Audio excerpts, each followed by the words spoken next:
دروازے کی دستک پر نازش نے جیسے ہی دروازہ کھولا تو رنگت پھیکی پڑ گئی تھی، کیونکہ سامنے ارتضیٰ کھڑا تھا۔ آپ یا اس وقت وہ بدحواس ہوئی۔ وہ ابھی ٹھیک سے سمجھ نہیں پائی تھی جب ارتضیٰ دروازے کو کھول کر اندر داخل ہوا۔ آپ جائیں یہاں سے، میرا آپ سے کوئی تعلق نہیں ہے۔ وہ بری طرح سے گھبرائی تھی۔ ایسے کیسے نہیں ہے؟ بیوی ہو، کل تک تو تم نے خود اپنی مرضی سے نکاح کیا تھا، آج کیا ہو گیا؟ آپ نے مجھے دھوکہ دیا تھا، مجھ سے جھوٹ بول کر نکاح کیا۔ آپ کا اصل روپ دیکھ چکی ہوں، میری امی خلا کا مقدمہ درج کروا چکی ہیں۔ کچھ ہی دنوں میں آپ سے خلاصی کا پروانہ بھی مجھے مل جائے گا۔ نازش کی بات پر وہ حیران نہیں ہوا تھا۔ ارتضیٰ نے دروازہ بند کیا۔ ایسے کیسے ناز؟ ایسے کیسے؟ تم مجھے چھٹکارا حاصل کر لو گی ارتضیٰ، تمہیں یوں تو کبھی نہیں چھوڑے گا۔ کیا کہا تھا تم نے بھری عدالت میں کہ میں تمہیں سیٹسفائی کرنے میں ناکام ہوں؟ تو سیٹسفیکشن چاہیے تمہیں۔ وہ غصے سے سرخ آنکھیں لیے اس کی جانب قدم بڑھا رہا تھا۔ میں چلا کر سب کو بلا لوں گی۔ نازش کی آواز حلق میں پھنس کر نکل رہی تھی، مگر تب تک ارتضیٰ اسے بیڈ پر پھینک چکا تھا۔ لمحہ ضائع کیے بغیر وہ اس پر گر چکا تھا۔ اس سے پہلے کہ نازش چلاتی، وہ اپنے ہونٹوں سے اس کی چیخوں کا گلا گھونٹ چکا تھا۔ اپنی شدتیں اس کے ہونٹوں پر دکھا کر کہنے لگا، کمرے کا دروازہ اس وقت کھلے گا جب تم اپنے منہ سے سب کے سامنے یہ نہ کہہ دو کہ تم مجھ سے سیٹسفائی ہو چکی ہو، ورنہ تب تک میں تمہیں بخشوں گا تو نہیں۔ آپ میرے ساتھ ایسا نہیں کر سکتے، مجھے آپ کے ساتھ نہیں رہنا۔ مگر وہ اس پر حاوی ہوتے ہوئے اسے بے بس کرنے لگا۔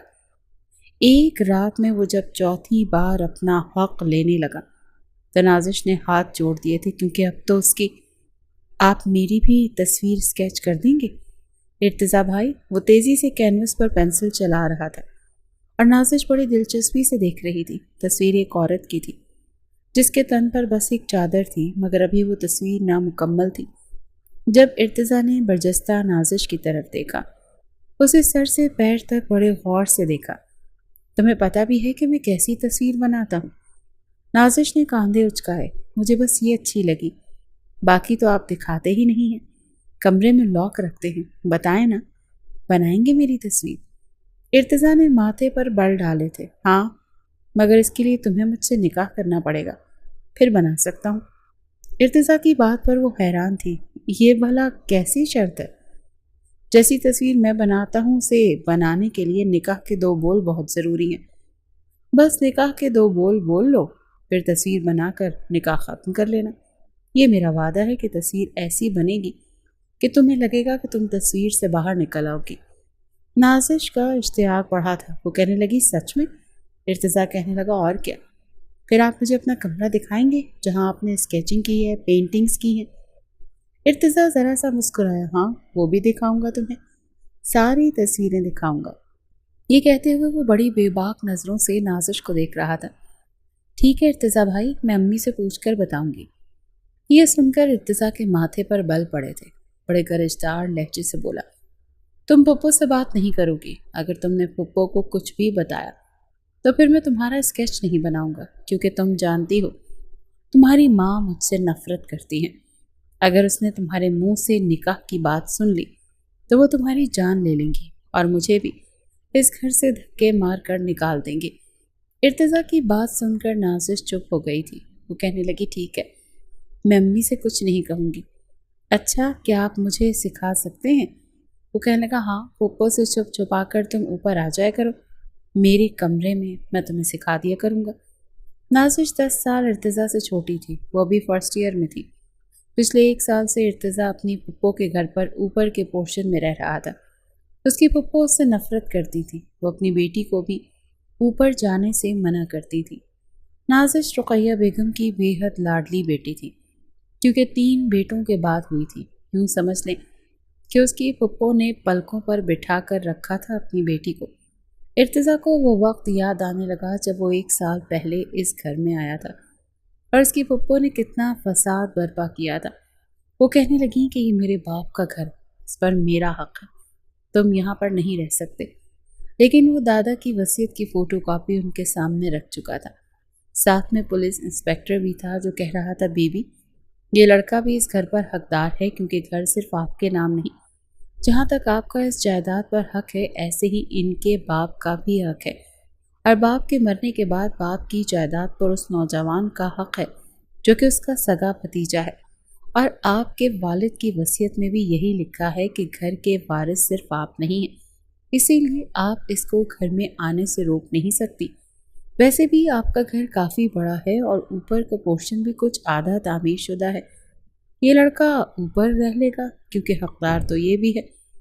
رقیہ بیگم تو جیسے پولیس والے کا بھی لحاظ نہیں کر رہی تھی، کہنے لگیں، کاہے کا حقدار؟ میرے بھائی کے مرنے کے بعد نہ تو اس کا کوئی حق ہے اور نہ اس کی ماں کا۔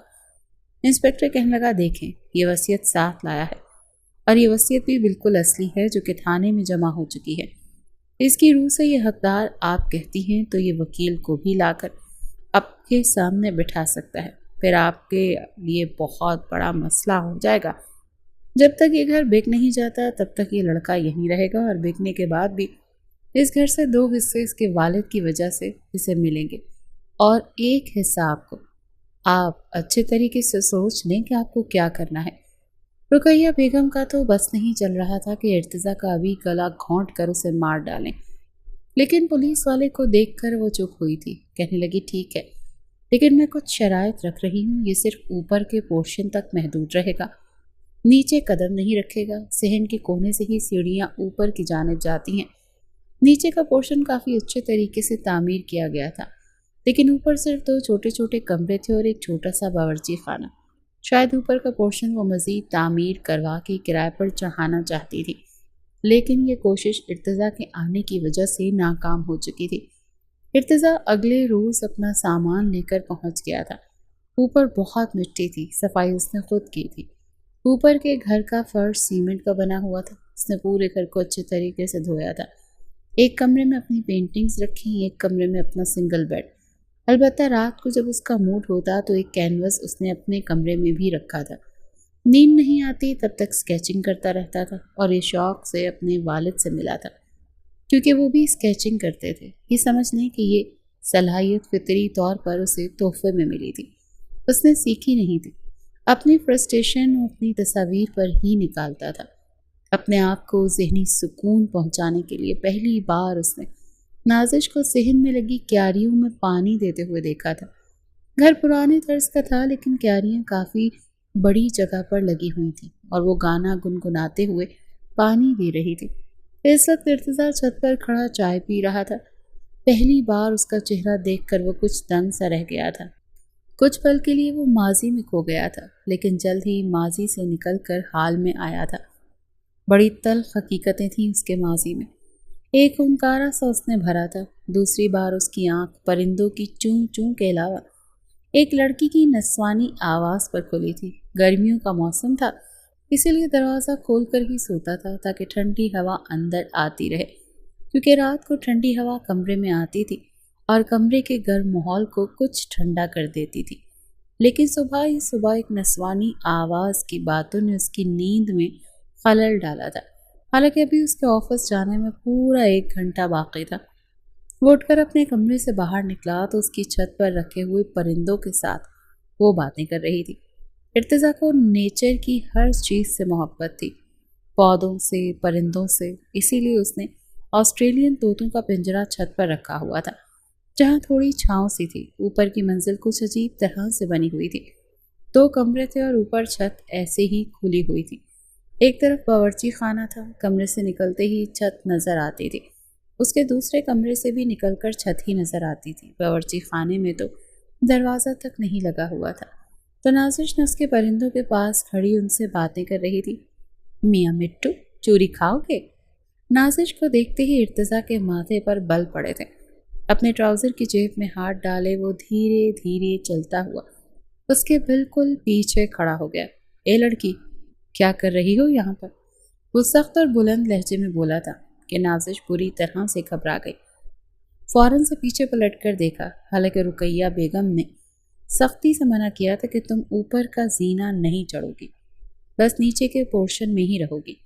اپنے سامنے ارتضیٰ کو یوں کھڑا دیکھ اور اس کو غصے میں دیکھ کر وہ کچھ گھبرا گئی تھی۔ فوراً سے نیچے کی جانب جانے کے لیے اس نے قدم بڑھائے، لیکن ارتضیٰ اس کے سامنے کھڑا ہو گیا۔ میں نے پوچھا یہاں کیا کر رہی ہو، کیوں آئی ہو؟ وہ پوری طرح سے نروس ہو گئی تھی۔ کیا میں لگا رکھی ہے، بتاؤ کیوں آئی تھی؟ ارتضیٰ کے سخت لہجے پر اس کی آنکھوں میں آنسو آئے۔ مجھے پرندے اچھے لگتے ہیں، بس ان کی آواز سن کر آئی تھی۔ آپ کو برا لگتا ہے تو آئندہ نہیں آؤں گی۔ یہ کہہ کر وہ تیزی سے سیڑھیاں اتر گئی تھی۔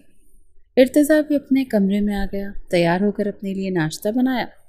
پھر ناشتہ کرنے کے بعد وہ پرندوں کو دانہ پانی ڈال کر چلا گیا۔ شام کو واپس آ کر کھانا بنانے لگا۔ بڑی شدت سے اپنی ماں کی یاد اسے آئی تھی۔ جب بھی وہ کام سے واپس آتا تو وہ تازی روٹی اسے بنا کر دیتی تھی۔ دونوں ماں بیٹا مل کر کھانا کھاتے تھے۔ جب سے اس کی والدہ کا انتقال ہوا تھا وہ بالکل تنہا رہ گیا تھا۔ یہاں آنے کا مقصد اس کا یہی تھا کہ وہ رقیہ بیگم کی زندگی کو اجیرن بنا دے گا۔ کھانا کھانے کے بعد وہ چھت پر کھڑا ہو گیا اور جیب سے سگریٹ نکال کر پینے لگا۔ چھت سے نیچے کا صحن صاف دکھائی دیتا تھا۔ تبھی اسے نازش نظر آئی۔ وہ بہت پیاری سی بلی کو پکڑے ہوئے ہاتھ سے پیار سے سہلا رہی تھی۔ شاید اسے بھی ایسی چیزیں دل کو بھاتی تھیں۔ کافی دیر وہ نازش کو یوں ہی دیکھتا رہا، جو بلی کو اپنے پاس بٹھا کر اس کے منہ کے پاس پیالہ رکھ کر اسے دودھ پلانے میں مصروف تھی۔ کبھی وہ بھی ایسا ہی ہوا کرتا تھا۔ بہرحال وہ اپنے کمرے میں آ کر بیٹھ گیا۔ آج بہت دن بعد اس کا اسکیچنگ کا موڈ تھا، اسی لیے کینوس پر پیپر کو اٹیچ کر کے اس نے ہاتھ میں پینسل اٹھائی اور اسکیچنگ شروع کر دی۔ اگلے روز وہ آفس سے کچھ جلدی واپس آ گیا تھا۔ آفس میں کچھ خاص کام نہیں تھا، اسی لیے اس کے باس نے بھی اسے جلدی چھٹی دے دی تھی۔ جیسے ہی وہ اوپر آیا تو اس کا کمرہ کھلا ہوا تھا۔ یوں تو وہ تالا لگا کر نہیں جاتا تھا، لیکن دروازہ بند کر کے کنڈی لگا دیا کرتا تھا۔ لیکن دروازہ کھلا ہوا تھا۔ جیسے ہی وہ اپنے کمرے کے دروازے تک پہنچا تو نازش کھڑی اس کی اسکیچنگ دیکھ رہی تھی۔ اس بار وہ کمرے میں آیا، کمرے کا دروازہ بند کر دیا۔ دروازے کے بند ہونے پر وہ بری طرح سے چونکی تھی۔ تب تک وہ دروازے کی کنڈی لگا چکا تھا۔ دروازہ بھی پرانی طرز کا تھا، لاک نہیں ہوتا تھا، صرف کنڈی ہی لگتی تھی۔ جب دروازے پر ارتضیٰ کو دیکھا تو نازش کی جان نکلی تھی۔ فوراً سے وہ دروازے کے پاس آئی۔ مجھے باہر جانا ہے۔ اندر کس سے پوچھ کر آئی تھی؟ ارتضیٰ نے برجستہ سوال پوچھا۔ میں ویسے ہی اوپر آئی تھی، وہ منمناتے ہوئے دھیرے سے بولی۔ میرا کمرہ کھولنے کی تمہاری ہمت کیسے ہوئی؟ چور ہو، چوری کرنے آئی تھی؟ ایک ایک قدم بڑھاتے وہ نازش کے ہوش اڑا رہا تھا۔ وہ اپنا قدم پیچھے لینے پر مجبور ہوئی تھی۔ نہیں، میں کیا چراؤں گی؟ میں نے کچھ نہیں لیا، دیکھیں میرے ہاتھ تو خالی ہیں۔ تمہیں کس نے کہا کہ چوری صرف ہاتھوں سے کی جاتی ہے؟ اور بھی بہت کچھ ہے جس سے انسان دوسروں کی قیمتی چیزوں کو چرا سکتا ہے۔ نازش بری طرح سے گھبرائی تھی۔ سچی، میں قسم کھا کر کہتی ہوں میں نے کچھ نہیں چرایا۔ بڑی معصومیت سے وہ وضاحت دے رہی تھی۔ ارتضیٰ نے اپنا لہجہ متوازن کیا۔ چلو کوئی بات نہیں، اب تم آ ہی گئی ہو تو کوئی بات نہیں۔ کیا دیکھ رہی تھی؟ میرے اسکیچنگ؟ اس نے نارمل بات کی تھی۔ نازش کچھ پل کے لیے حیران ہوئی۔ لہجہ ایک دم سے بدلا ہوا تھا۔ ایسا لگ رہا تھا ابھی تو سختی سے پوچھ رہا تھا اور ایک دم سے یوں بات کر رہا تھا جیسے کہ کئی بار پہلے بات چیت ہو چکی ہو۔ جی مجھے اچھی لگتی ہے، بس اسی لیے دیکھ رہی تھی۔ وہ کہنے لگا، اچھا چائے بنانی آتی ہے تمہیں؟ ارتضیٰ کے دوسرے سوال پر اس نے حیرت سے آنکھیں پھاڑے ارتضیٰ کی طرف دیکھا۔ جی آتی ہے، اس نے جھجکتے ہوئے کہا۔ ٹھیک ہے، میرے لیے چائے بنا کر لا دو، میرے سر میں بہت درد ہے۔ تمہیں اعتراض تو نہیں ہے؟ ارتضیٰ نے فوراً سے پوچھا تھا۔ نہیں، مجھے کیوں اعتراض ہونے لگا؟ میں بنا دیتی ہوں، اپنے بھائیوں کے لیے بھی تو بناتی ہوں، اور اماں ابا کے لیے بھی۔ ارتضیٰ نے اس کا راستہ چھوڑ دیا، کمرے کا دروازہ بھی کھول دیا۔ وہ کچن میں چلی گئی۔ چھوٹی سی فریج تھی، اس نے اس میں سے دودھ نکالا اور ایک کپ چائے بنا دی اور ارتضیٰ کو کپ پکڑا دیا۔ پہلا گھونٹ بھر کر وہ کہنے لگا، چائے تم اچھی بناتی ہو۔ یہ سن کر نازش کے چہرے پر ذرا سی مسکراہٹ پھیلی تھی۔ سب کہتے ہیں میری چائے بہت مزے کی ہوتی ہے۔ اب وہ مسکرا کر بتا رہی تھی۔ کون سی کلاس میں پڑھتی ہو؟ ارتضیٰ نے دوسرا سوال کیا۔ میں سیکنڈ ایئر میں۔ تم جانتی ہو میں کون ہوں؟ ارتضیٰ کے سوال پر وہ کہنے لگی، ہاں آپ میرے ماموں زاد بھائی ہیں، امی نے بتایا تھا۔ اس کا جواب سن کر وہ ذرا سا مسکرایا تھا۔ پھر امی نے اور کچھ نہیں کہا؟ ارتضیٰ نے مزے لیتے ہوئے پوچھا تھا، کیونکہ جانتا تھا کہ رقیہ بیگم اس سے کتنی نفرت کرتی ہیں۔ جی کہا تھا کہ میں کبھی اوپر کا زینہ نہ چڑھوں، آپ سے کبھی بات کرنے کی کوشش نہ کروں۔ جواب ارتضیٰ کی سوچ کے عین مطابق تھا۔ وہ چائے کا گھونٹ بھرتے ہوئے کہنے لگا، اسی لیے میرے پیچھے سے چوری چھپے آتی ہو، میری اسکیچنگ دیکھتی ہو؟ نہیں، آپ کی اسکیچنگ والا کمرہ تو لاک ہے، بس میں نے کھڑکی کھول کر دیکھا تھا، ذرا سی کھڑکی کھولی تھی، پورے کمرے میں اسکیچنگ تھی، بس ایک ہی اسکیچنگ دیکھی تھی میں نے، وہ بھی آدھی کھڑکی تو کھل ہی نہیں رہی تھی۔ نازش اپنے بھولے پن میں کچھ زیادہ ہی بتا گئی تھی، یعنی کہ میرے دوسرے کمرے کی تلاشی لینے کی بھی تم نے بھرپور کوشش کی ہے۔ اس بار نازش شرمندہ ہوئی تھی۔ اگر میں ابھی تمہارا ہاتھ پکڑ کر تمہیں نیچے پپو کے سامنے لے جاؤں کہ آپ کی بیٹی آپ سے پوچھے بغیر اوپر آتی ہے تو جانتی ہو تمہارے ساتھ پپو کیا کریں گی؟ ارتضیٰ کی بات سن کر نازش کا رنگ اڑا تھا۔ وہ بری طرح سے ڈر گئی تھی کیونکہ اس کی ماں نے اسے سختی سے منع کیا تھا اور وہ جانتی تھی کہ نازش کو چھت پر ٹہلنے کی عادت ہے، اسی لیے ارتضیٰ کی بات سن کر وہ ڈر گئی۔ نہیں پلیز، آپ امی سے کچھ مت کہیے گا، وہ مجھے بہت ڈانٹیں گی، نازش نے نظریں جھکائے ہوئے کہا تھا۔ ہاں لیکن ایک شرط ہے، ارتضیٰ نے اس کی آنکھوں کی طرف دیکھ کر کہا۔ وہ کیا؟ اس نے برجستہ پوچھا تھا۔ تم روزانہ مجھے چائے بنا کر دو گی۔ نازش اس بات پر راضی ہو گئی کیونکہ جانتی تھی کہ اس وقت اس کی والدہ تو عصر کی نماز کے بعد کلام پاک پڑھتی ہیں، اسی لیے انہیں پتہ بھی نہیں چلے گا۔ وہ کہنے لگی، ٹھیک ہے، اب میں جا رہی ہوں۔ اب یہ ہوتا تھا کہ وہ روزانہ چھت پر آ جاتی اور چائے کے 2 کپ بناتی، ایک کپ وہ ارتضیٰ کو دیتی اور ایک کپ میں چائے خود پیتی تھی۔ ساتھ ساتھ وہ اپنے کالج کی، اپنے دوستوں کی باتیں کرتی رہتی اور وہ بڑی دلچسپی سے سنتا رہتا۔ ایک بار اس نے اس کی آدھی اسکیچنگ دیکھی تو پوچھنے لگی، وہ کیسے اسکیچنگ کرتا ہے؟ کیا اس کی تصویر بنا دے گا؟ لیکن ارتضیٰ کے الجھے جواب سن کر وہ کچھ متذبذب سی ہوئی تھی۔ بھلا ایک تصویر بنانے کے لیے اسے نکاح کرنے کی کیا ضرورت ہے؟ وہ ارتضیٰ کے ارادے سے ناواقف تھی۔ ایک بار وہ اوپر آئی تو چائے کا کپ بنا کر اس کے پاس رکھ دیا۔ اس وقت وہ اپنی اسکیچنگ کمپلیٹ کر رہا تھا۔ وہ ایک عورت تھی جس نے خود کو چادر میں لپیٹ رکھا تھا۔ تبھی ارتضیٰ نے چائے کا کپ رکھتے ہوئے نازش کو دیکھا تو کہنے لگا، کیا تم کرو گی اسکیچنگ؟ وہ کہنے لگی، ہاں کیوں نہیں، آپ مجھے سکھائیں گے؟ وہ کہنے لگا، ہاں سکھاتا ہوں۔ اس نے عورت کی تصویر کو اتار کر ایک صاف ستھرا پیپر کینوس پر لگا دیا، پھر اپنی کرسی سے اٹھ کر نازش کو کہنے لگا، یہاں بیٹھو۔ نازش سب سے چپ چپا کر اوپر آتی تھی۔ اس کے 2 بھائی شادی شدہ تھے لیکن بھابیاں بچے سب ٹی وی یا موبائل میں مصروف ہوتے تھے اور وہ اوپر آ جاتی تھی۔ ارتضیٰ سے اس کی دوستی کی اصل وجہ اس کی اسکیچنگ تھی کیونکہ وہ خود بھی ان چیزوں میں دلچسپی رکھتی تھی۔ وہ یہ نہیں جانتی تھی کہ وہ کس قسم کی اسکیچنگ کرتا ہے۔ وہ کرسی پر بیٹھ کر ارتضیٰ نے اس کو پینسل پکڑائی اور پھر اس کا ہاتھ اپنے ہاتھ میں پکڑ لیا۔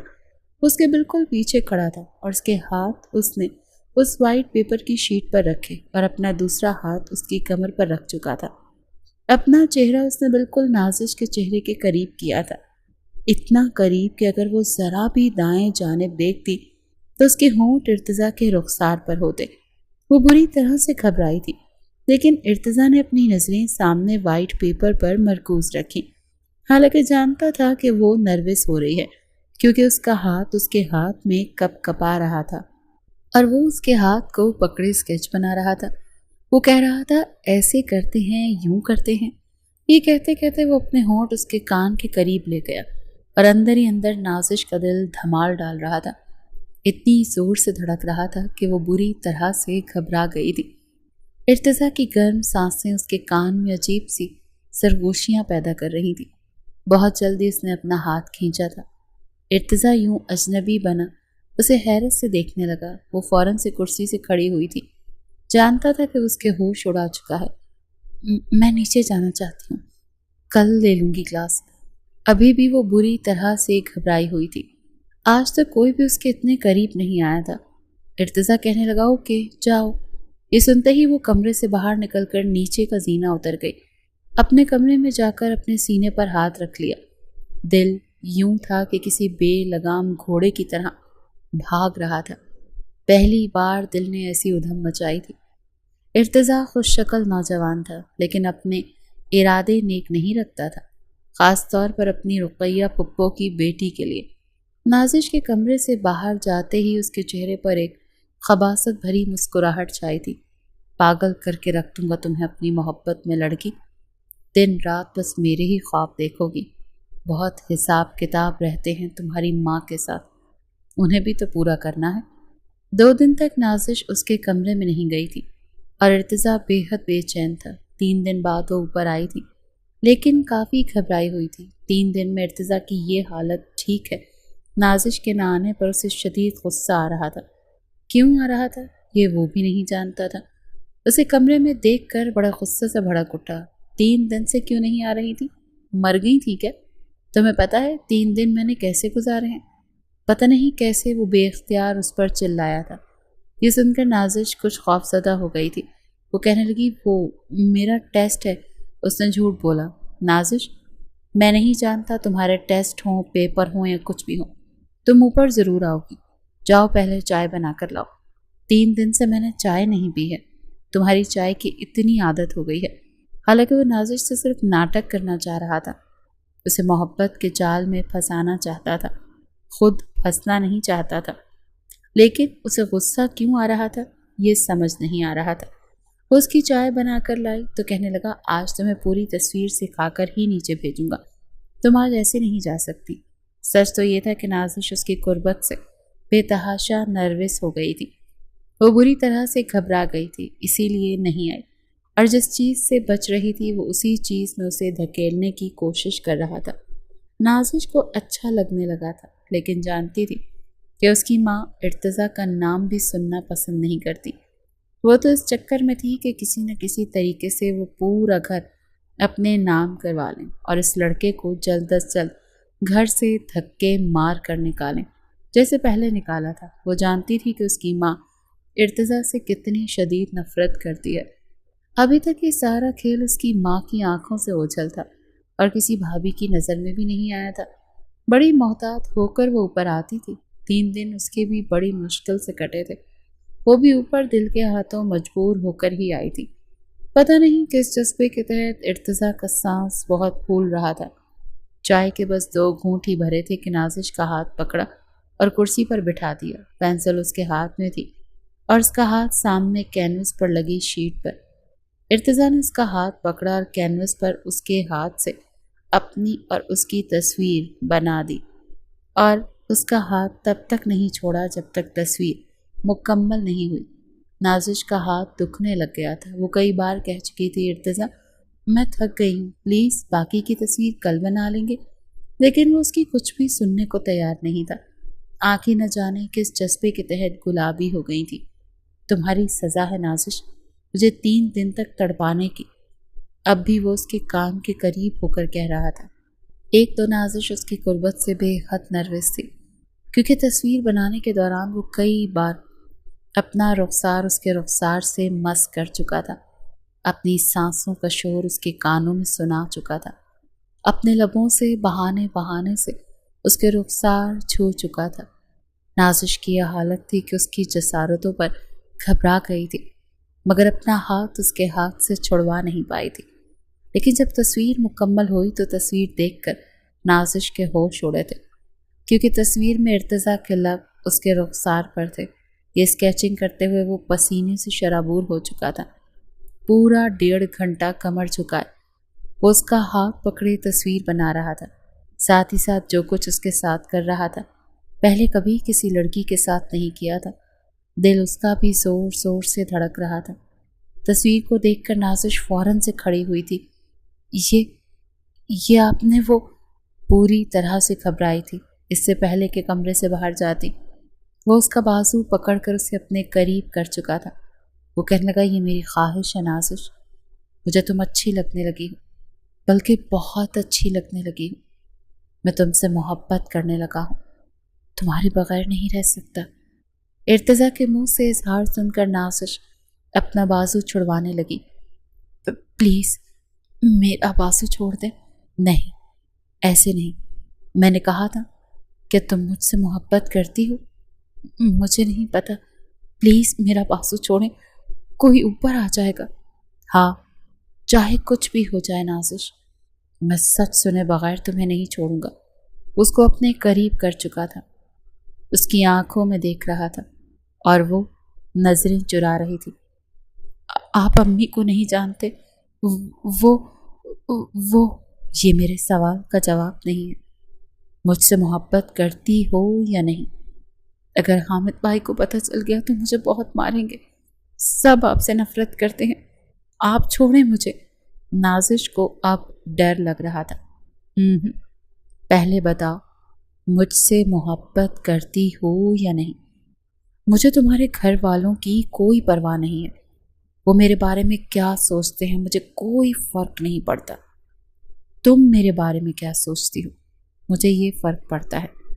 پچھلے 3 مہینے سے اپنے گھر والوں سے چھپ کر مجھ سے ملنے آتی ہو، میرے لیے چائے بناتی ہو۔ وہ سب کیا تھا؟ یہ محبت ہے، اسے محبت ہی کہتے ہیں۔ وہ اسے اپنے مزید قریب کر چکا تھا۔ بتاؤ، مجھ سے محبت کرتی ہو یا نہیں؟ وہ کہنے لگی، ہاں کرتی ہوں، اب میرا ہاتھ چھوڑیں۔ بس وہ یہی سننا چاہتا تھا۔ اس کا ہاتھ چھوڑ چکا تھا اور وہ نیچے چلی گئی تھی۔ پتہ نہیں وہ اسے کیسے یہ سب کہہ چکی تھی، وہ کیا کہہ چکی تھی۔ وہ جانتی تھی کہ اس کے گھر میں ارتضیٰ سے سب نفرت کرتے ہیں، لیکن پتہ نہیں کیوں وہ محبت کا اظہار کر چکی تھی۔ اس بات سے بے خبر تھی کہ اس کی محبت اسے آگے کن مشکلات میں ڈال دے گی۔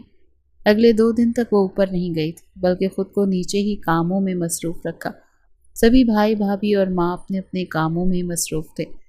کسی کو بھی ذرا سی بھنک نہیں لگی کہ نازش کے چین کوئی چرا چکا ہے۔ 2 دن تک اسے سنبھلنے میں لگے تھے۔ عمر بھی اس کے علاوہ بالکل سی تھی جو جوانی کی دہلیز میں قدم رکھ چکی تھی۔ یہ وہ عمر تھی جہاں لڑکیوں کے خواب بننا شروع ہوتے ہیں، اور ایسے میں ارتضیٰ جیسے ہینڈسم لڑکے کا اس کے ساتھ محبت کا کھیل کھیلنا اور بار بار اسے چھونا دل میں جیسے کرنٹ سا جگا چکا تھا۔ 2 دن بہت ہی نارمل ہو کر اس نے سوچا تھا، ارتضیٰ ایسا ہینڈسم لڑکا ہے جو کہ کسی بھی حسین و جمیل لڑکی کا ہو سکتا تھا، مگر وہ اس سے محبت کر رہا تھا۔ اپنے گیلے بالوں کو کاندھے پر پھیلائے آئینے میں برش کرتے ہوئے وہ خود کو دیکھ کر ہلکی سی مسکرائی تھی، لیکن تبھی کمرے میں داخل ہوتی رقیہ بیگم نے کپڑوں کا ڈھیر لا کر اس کے سامنے بیڈ پر پٹخا اور کہنے لگی، اے نازو، یہ کپڑے ذرا استری کر دے، کل تیری دور کی خالہ کے 2 بیٹوں کی شادی ہے، ہم سب وہاں جائیں گے، تیری بھابیاں تو بس میک اپ اور بناؤ سنگھار میں لگی ہیں، تو بھی چل رہی ہے نا ہمارے ساتھ؟ وہ اپنی دھن میں بولے جا رہی تھی، مگر یہ تو آئینے کے سامنے بال کھول کر خیالوں میں گم تھی۔ جب رقیہ بیگم نے اسے یوں گمسم دیکھا تو پاس آ کر ایک تھپڑ اس کے کاندھے پر جڑ دیا۔ وہ فوراً ہوش کی دنیا میں واپس لوٹی۔ سامنے اس کی ماں کھڑی تھی، ہڑبڑا کر کہنے لگی، کیا ہو گیا امی؟ مار کیوں رہی ہیں؟ میں نے کیا کیا ہے؟ اس کے چہرے کی رنگت یوں اڑی ہوئی تھی جیسے پتہ نہیں اس کی چوری پکڑی گئی ہو۔ رقیہ بیگم اسے دیکھ کر کہنے لگی، کن خیالوں میں کھوئی ہوئی ہے؟ تجھے ہوش بھی ہے؟ میں تجھ سے کتنی باتیں کر چکی ہوں، عجیب ہے اس لڑکی کے ہوش، کسی سے مزاج ہی نہیں ملتا اس کے۔ چپ چاپ کپڑے استری کر، یہ کہہ کر وہ وہاں سے جا چکی تھی۔ کپڑے سمیٹنے کے بعد وہ باہر صحن میں آئی اور روح اہداف کو پانی دینے لگی۔ جب بے ساختہ اس کی نظریں اٹھ گئی، سامنے فصیل کے پاس بغیر شرٹ کے ارتضیٰ کھڑا تھا، تار پر اپنے کپڑے دھو کر سکھا رہا تھا۔ اسے یوں بغیر شرٹ کے وہ بھی چھت پر کھڑا دیکھ کر ایک دم وہ پہلے تو شرما گئی، اپنا رخ پھیر لیا، لیکن اگلے ہی پل اسے پڑوس سے کھسر کھسر کی آوازیں آنے لگی۔ یقیناً یہ اس کی وہ کلمہ گو دوست زرنش تھی جو کچھ کھسر کھسر کر رہی تھی۔ محبت کی کونپلیں تو اس کے دل میں بھی جاگ چکی تھی۔ اگلے ہی پل سب کچھ بھلا کر وہ سیڑھیاں چڑھتی ہوئی چھت پر جا پہنچی، اور جیسے ہی وسیل سے آ کر جھانک کر دیکھا تو پڑوس کی 2 لڑکیاں تو جیسے ارتضیٰ کی خوبصورت باڈی کو دیکھ کر شرمائے بغیر نظریں ٹکائے کھڑی تھیں، جیسے کھا ہی جائیں گی۔ غصے سے اس نے فوراً اپنا دوپٹہ پھیلایا اور ارتضیٰ کے کاندھوں پر رکھ دیا۔ ارتضیٰ جو ان سب باتوں سے پہلے ہی واقف تھا، اگلے ہی پل اس کا ہاتھ جھٹک کر کہنے لگا، یہ کیا کر رہی ہو؟ دیکھ نہیں رہا میں کپڑے پھیلا رہا ہوں؟ وہ فوراً کہنے لگی، شرم نہیں آتی آپ کو؟ یہ کہ اپنی باڈی پڑوس کی لڑکیوں کو دکھاتے پھر رہے، شرم آنی چاہیے آپ کو۔ وہ آپ کو پتہ نہیں کن کن نظروں سے دیکھ رہی ہوں گی۔ ارتضیٰ دل ہی دل میں مسکرایا اور پھر کہنے لگا، ہاں، جب جس کو میں اپنا سب کچھ دکھانا چاہتا ہوں